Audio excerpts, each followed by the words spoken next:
ఈరోజు మార్కాపురం నియోజకవర్గం ప్రకాశం జిల్లాలో రైతు గిట్టుబాటు ధర లేక మన మాజీ ముఖ్యమంత్రి జగన్మోహన్ రెడ్డి గారు ధర్నా కార్యక్రమానికి వస్తున్నారు. ఇక్కడ మన రైతుల గురించి మనం తెలుసుకుందాం.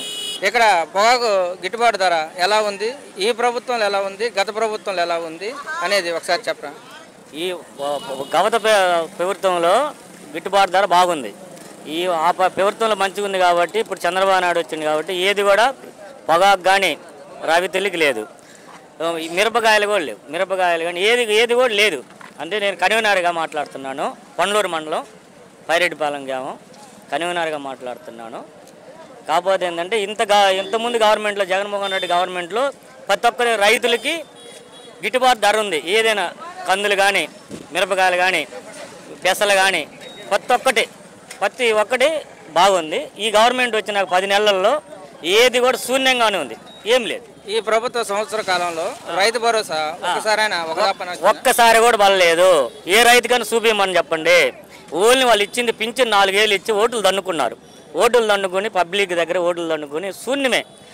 ఇప్పుడు గవర్నమెంట్ని కాదని ఏదో అబద్ధాలు చెప్పినందుకు చంద్రబాబు నాయుడు చెప్పినందుకు అబద్ధాలతోటి కూటమి ఎక్కారు. కూటమి ప్రభుత్వం తప్పక ఏం ఉపయోగం లేదు. మామూలు ప్రభుత్వం ఓన్లీ జగన్మోహన్ రెడ్డి వస్తేనే పేదలకి రైతులకి బలుగు బర్దాలకి మంచి చేస్తాడు. మహిళలకి ఫ్రీ బస్ అన్నాడు. ఇప్పుడు మనోళ్ళు ఫ్రీ బస్సులో ఎక్కుతున్నారా? ఎలా ఎక్కుతున్నారన్న? డైలీ మా ఊరి నుంచి హైదరాబాద్ పోతున్నారు. హైదరాబాద్ నుంచి మన రాజధాని నుంచి ఇటు వస్తున్నారు. మా ఊర్లో డైలీ ఎక్కుతున్నారు.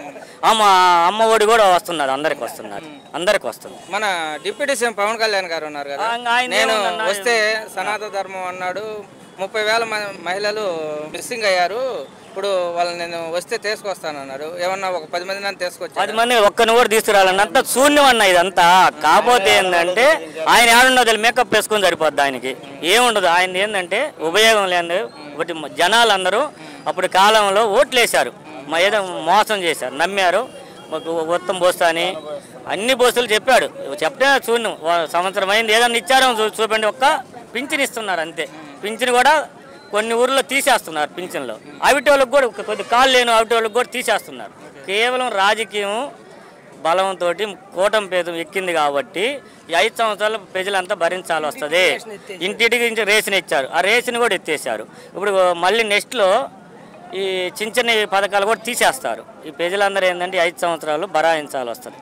నెక్స్ట్ మా గవర్నమెంట్ వచ్చినాక ఇవన్నీ చేస్తాం. ఇప్పుడు వాళ్ళు పవన్ కళ్యాణ్ గారు, చంద్రబాబు నాయుడు, లోకేష్ గారు ఈ ప్రభుత్వం ఇలానే 40 సంవత్సరాలు ఉండాలి, మేమిద్దరం మా కూటమి కలిసి ఉంటే 40 సంవత్సరాలు ఎవరు ఉండరని అంటున్నారు. మీ అభిప్రాయం? 40 సంవత్సరాలు కాదు, ఇప్పుడు ఓట్లు పెట్టమను. గవర్నమెంట్ మేము పవన్ చేస్తాం. వైఎస్ఆర్ గవర్నమెంట్లో మేము పవన్ చేస్తాం. గవర్నమెంట్ దాని నుండి రాజీనామా చేసి ఇప్పుడు పెట్టమని చెప్పు. 1 మంత్లో పెట్టమను గవర్నమెంట్. ఇప్పుడు ఇచ్చే నెక్స్ట్ పథకాలు ఉన్నాయి కదా, మేము నెక్స్ట్లో చేసేవి కూడా మొత్తం ఇస్తాం. ఒక్కటి కూడా తేడా రాకుండా ఇప్పుడు ఇస్తాం. ఇప్పుడు దిగిపోమ్మను, రేపు నెక్స్ట్ నుంచి అమలు జరుపుతాం. చూస్తున్నారు కదండి, ఇక్కడ జనాలు ఫ్రీగా అంటే ఏ బస్సులు ఏవి వెహికల్స్ ఏమీ ఖర్చు పెట్టకుండా ఇంతమంది రైతులు అల్లాడిపోతున్నారు. ఇంతమంది వచ్చి ధర్నా కార్యక్రమానికి వచ్చారు. చూస్తున్నారు కదా.